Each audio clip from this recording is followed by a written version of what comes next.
Você consegue quebrar um graveto isoladamente, mas terá dificuldade se forem 3 ou 4. Terá que fazer ainda mais força para parti-los se forem 10, 12, mas não conseguirá quebrá-los se eles formarem um feixe. O SIMP foi criado para defender as micro e pequenas indústrias. Venha você também fazer parte desta história.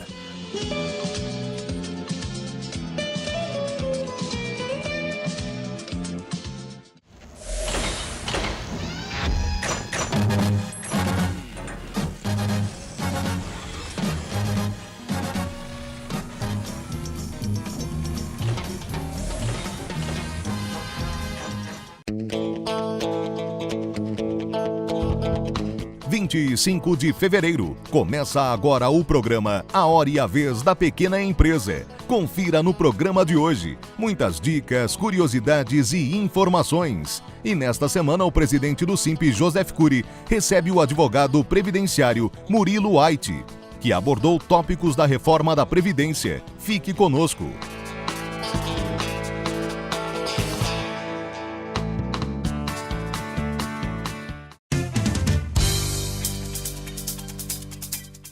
Falado aqui repetidamente sobre a necessidade de uma reforma fiscal e uma reforma tributária. O governo federal já tem sinalizado com uma simplificação na forma de arrecadação de alguns tributos. Recentemente também se fala numa reforma mais ampla, numa verdadeira reforma tributária, onde se pretenderia ter unificado num único imposto vários outros tributos que incidem sobre consumo e sobre produção, a exemplo do IPI, do PIS, do COFINS, do ICMS. Na verdade, essa reforma tributária mais ampla se coloca que seria mais demorada, exigiria muito mais trabalho e negociação, inclusive com os estados, no que diz respeito ao problema sério que é a guerra fiscal relativa à arrecadação de ICMS. Todavia, na verdade, nos parece que a coisa poderia ser um pouco mais simples, uma vez que o Simples Nacional, que já unifica vários tributos, inclusive sobre consumo e sobre produção, já permite, já mostra um sistema operativo, um sistema que realmente funciona, de pouca burocracia, que facilita a apuração, a arrecadação e pagamento tributário. Outra questão que vale reflexão e, na verdade, até um certo receio, é que se diz que nesta proposta de reforma tributária mais ampla e mais demorada, esse imposto sobre consumo e sobre produção, ele viria inicialmente de forma paralela aos outros tributos que nós já temos. A experiência tem mostrado que muitas vezes aquilo que vem como paralelo para uma transição ou para uma adequação acaba ficando como mais um tributo, invocando e colocando, portanto, mais burocracia, mais custos, mais tributos, maior dificuldade no recolhimento e pagamento desses tributos, gerando custo e, portanto, inflação. Não vejo como realmente essencial toda essa adaptação, todo esse problema de transição. Usemos o exemplo do próprio Simples Nacional. Para empresas de maior porte, com maior faturamento, criaria-se apenas novas faixas de faturamento e novas alíquotas. Com isso, inclusive, aquele que é o cidadão comum saberá exatamente quanto está pagando de carga tributária em cada produto ou serviço adquirido. As empresas terão uma facilidade maior para apurar e recolher os tributos. A administração pública, por sua vez, terá mecanismos muito mais simples e eficazes para a própria fiscalização.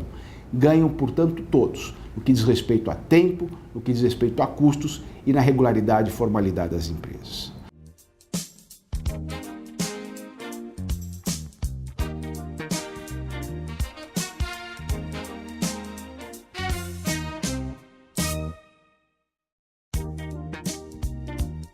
Você sabia? Leonardo da Vinci foi um pintor notoriamente lento e muitas de suas obras nunca foram terminadas. Além de abrigar o famoso e finalizado Mona Lisa, o Museu do Louvre em Paris é o lar de A Virgem e o Menino com Santa Ana, uma pintura inacabada que intriga até hoje muitos estudiosos do famoso pintor. Essa, você sabia?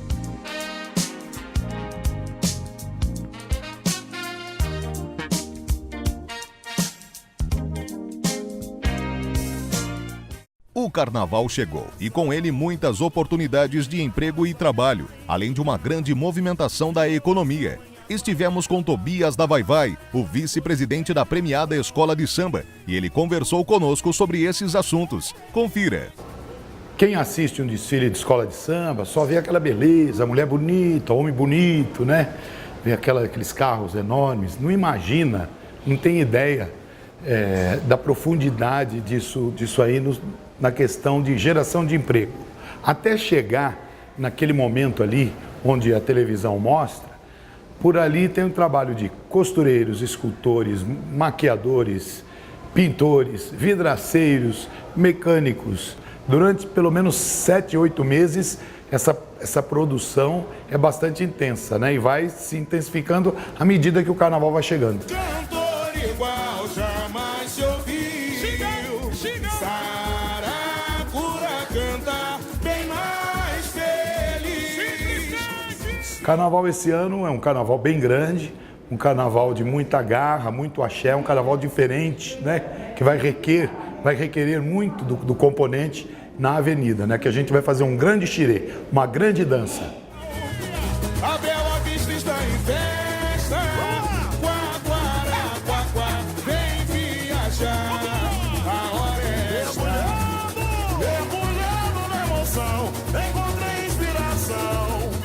Novas tendências estão aparecendo no mercado digital. A diretora da A² Business Intelligence, Ana Halaz, faz importantes observações sobre o tema. O que é tendência, né?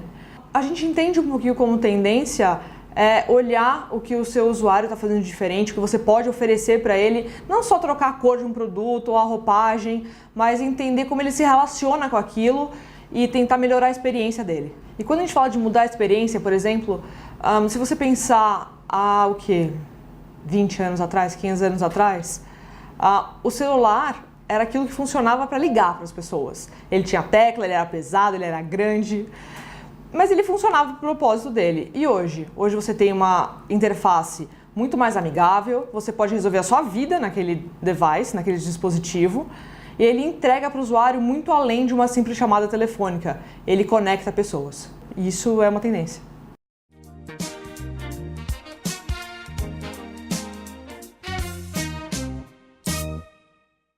Entenda as principais diferenças entre ponto empresarial e estabelecimento empresarial e saiba como se faz a proteção dos mesmos. Com a palavra, o advogado Marcos Bernardini. O estabelecimento empresarial, muitas vezes, ele é confundido ou limitado ao ponto empresarial, mas são coisas distintas. A bem da verdade, o estabelecimento empresarial compreende uma gama muito maior de bens, ou seja, o carro, a mesa, a escrivaninha, eventualmente o imóvel onde a sua empresa é estabelecida. Do outro lado, o local onde a atividade é exercida é chamado então de ponto empresarial. Ele é tão importante, o ponto empresarial, que a própria lei traz proteção jurídica para esse ponto. Quando é um ponto, então, um local alugado, eu, enquanto empresário, para poder preservar, para poder proteger a minha locação, eu posso obrigar o locador a renovar o contrato de locação. É uma das poucas situações em que o inquilino, sendo empresário, ele pode obrigar o proprietário, locador, a renovar o contrato de locação. Isso é uma proteção do direito empresarial, exatamente porque o direito sabe a importância que o ponto, o local e tudo que gira ao entorno tem para o empresário. Então, eventualmente, é uma empresa boa, uma empresa que traz renda, traz lucro, mas se eventualmente ela muda para um outro lugar, onde ela não é conhecida, tem um acesso ruim, eventualmente ela pode chegar à falência. Então, por conta disso, a lei protege o empresário e o local onde ele exerce as suas atividades. E essa proteção está na lei de locação.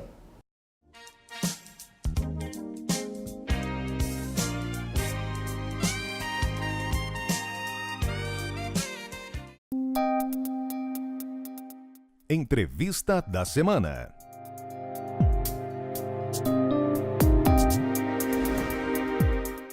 O nosso convidado de hoje é o Dr. Murilo Aich. Ele é advogado, ele é graduado e pós-graduado em Direito Tributário. E o nosso tema de hoje é exatamente a reforma da Previdência. É um prazer tê-lo conosco. Eu que agradeço o convite, Curi. Murilo, você estava comentando, antes de entrar aqui, alguns casos interessantes que tenham ocorrido em relação à reforma da Previdência. E eu gostaria que você explicasse, para que as pessoas entendessem esse momento de insegurança, esse momento de ansiedade das pessoas, o prejuízo que pode trazer. Perfeito, Curi. Aliás, eu acho que é o ponto principal da reforma da Previdência, no momento, é a informação para essas pessoas que estão em vias de se aposentar. Sim. Houve no ano passado um aumento considerável de pedidos de aposentadoria. Um aumento, segundo os estudos, de janeiro a outubro do ano passado, um aumento de 30% de pedidos de aposentadorias a mais em relação a 2015. Um caso concreto que eu contei para você agora há pouco... As pessoas correram com medo de perder. Muito medo.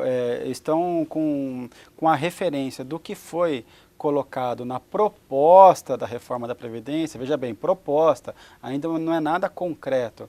É o requisito da idade mínima para se aposentar. 65 anos para homem e para mulher.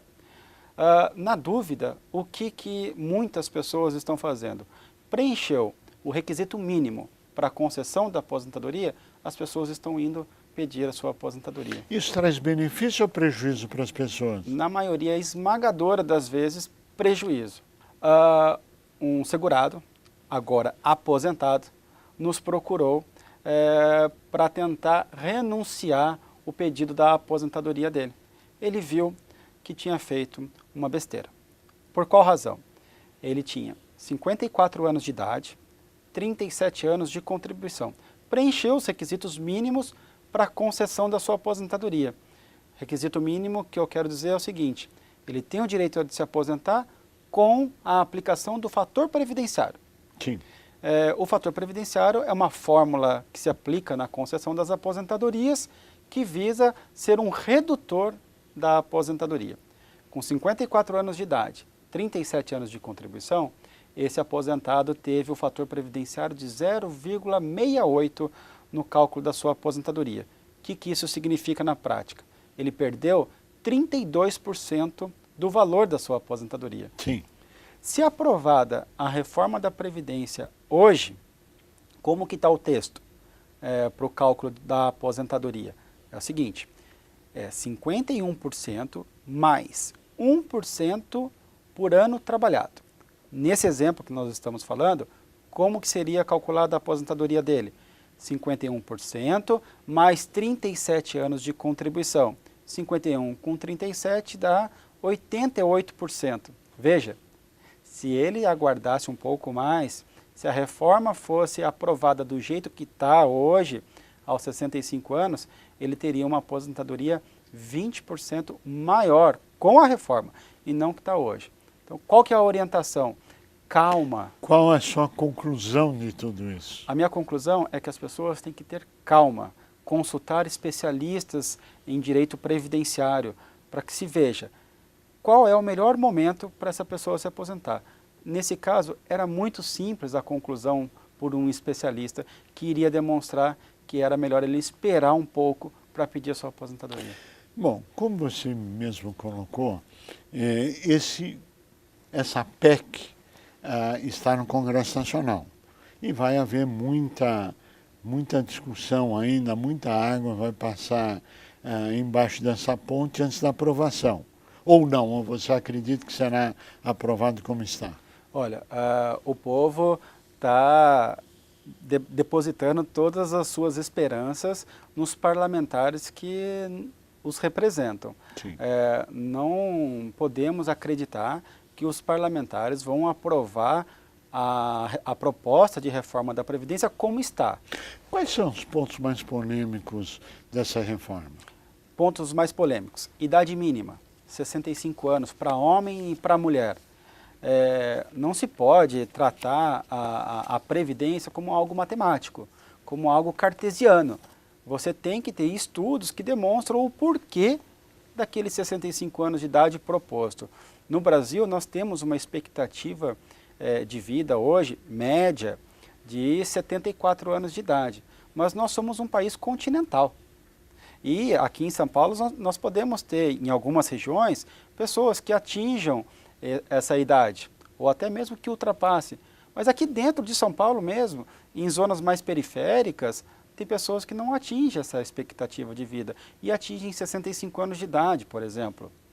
Ou seja, essa pessoa não vai gozar da sua aposentadoria, se a proposta for aprovada assim. Esse é um ponto polêmico que eu acredito que os parlamentares vão verificar e não vão concordar com essa idade mínima proposta inicialmente. O outro ponto é? O outro ponto é a questão da pensão. A pensão por morte. Sem contar, igualar, desculpe, voltando só para concluir o raciocínio, claro, a 65 anos de idade para a mulher também. Nós sabemos, a mulher, ela faz a dupla jornada, a tripla jornada. Então, igualar a mulher ao homem é desumano. Tá? Esse é um outro ponto também que eu acredito que não vai passar. As mulheres devem ter uma idade mínima menor da que a dos homens. Muito provavelmente os parlamentares vão colocar. O outro ponto que eu vejo polêmico é a pensão. A pensão, no ano de 2015, já na proposta, no projeto de lei que trouxe a regra 85-95, também trouxe a ideia de retirar a aposentadoria, a pensão de 100%. O que é 85-95 para que as pessoas possam nos acompanhar? Perfeito.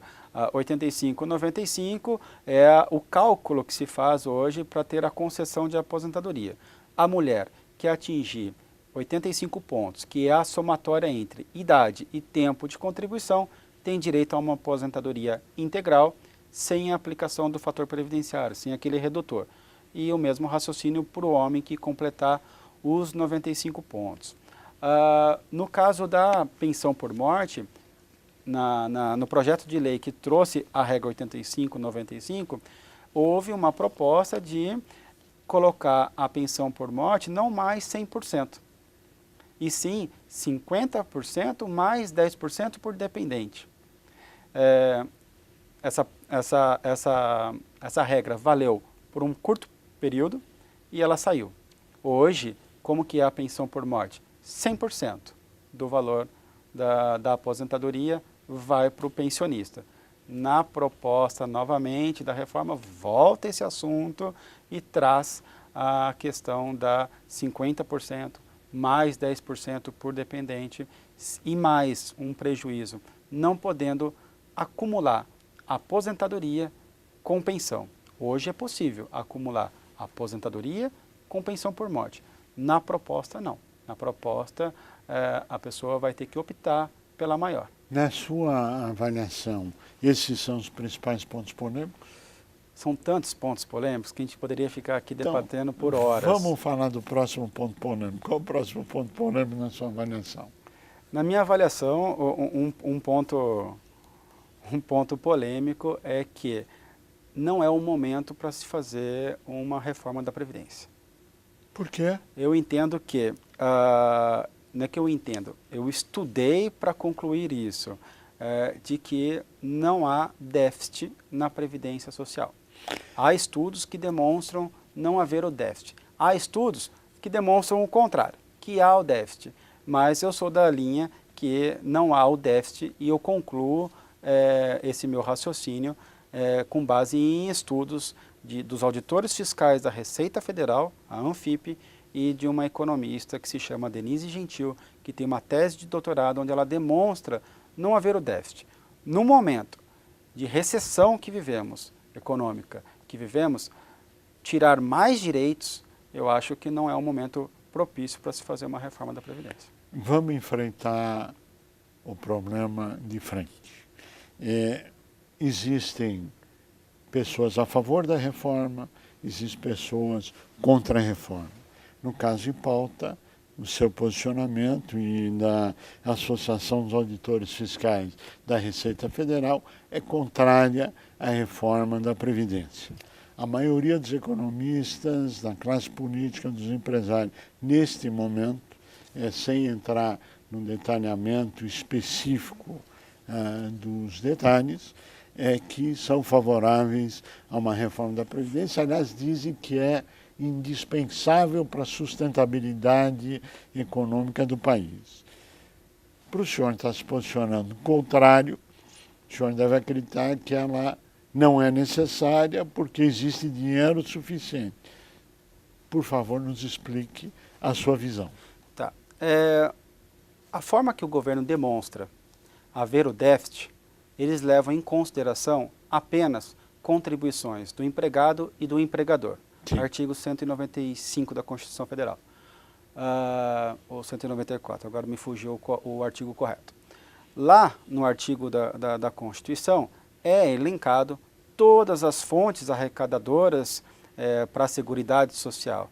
Não é somente contribuição empregado e empregador. Nós temos PIS/PASEP, nós temos a COFINS, nós temos concursos de prognósticos, aquela fezinha que se faz na lotérica também vai para a Seguridade Social, e esses números não são apontados pelo governo.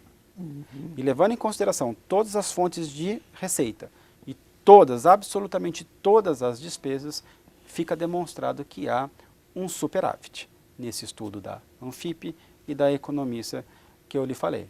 Então, Bom, na visão da doutora que fez o estudo e dos auditores da Receita Federal, vem a pergunta: qual o interesse em se fazer uma reforma previdenciária que vai trazer uma grande discussão política extremamente acalorada, num momento extremamente difícil da economia brasileira, se fosse desnecessário? Qual o interesse que estaria atrás disso? para mim é muito claro. O objetivo é privatizar a Previdência. Fazer com que as pessoas procurem pelas previdências privadas de banco. Para mim isso está muito evidente. Tá? Até porque, concluo fundamentando esse meu raciocínio, o ano passado houve um aumento pela procura das previdências privadas de 30%. A pergunta é se essas instituições estarão funcionando daqui a 40, 50 anos, com a garantia que as pessoas têm de que na hora que vão precisar do dinheiro, terão dinheiro. Olha, Porque é um debate extremamente profundo. Queria entender o seu posicionamento, por favor. aqui acho que o brasileiro ele está pesando. Qual garantia hoje para ele é mais palpável? Se é a do banco ou se é a da Previdência? E da forma que está sendo veiculada o déficit da Previdência, facilmente o brasileiro conclui que é mais garantido a do banco do que a da Previdência. Murilo White, eu pediria as suas considerações finais. Bom, inicialmente eu agradeço o convite. É um debate que te poderia estender por horas aqui. Me comprometo a voltar se convidado. Minhas considerações finais são: gente, calma, não é o momento para correr e se aposentar. Tenham calma para não errarem num momento tão importante da sua vida. Nós agradecemos a sua participação e a você que esteve conosco o nosso mais profundo agradecimento, com a certeza que estaremos juntos na semana que vem. Até lá!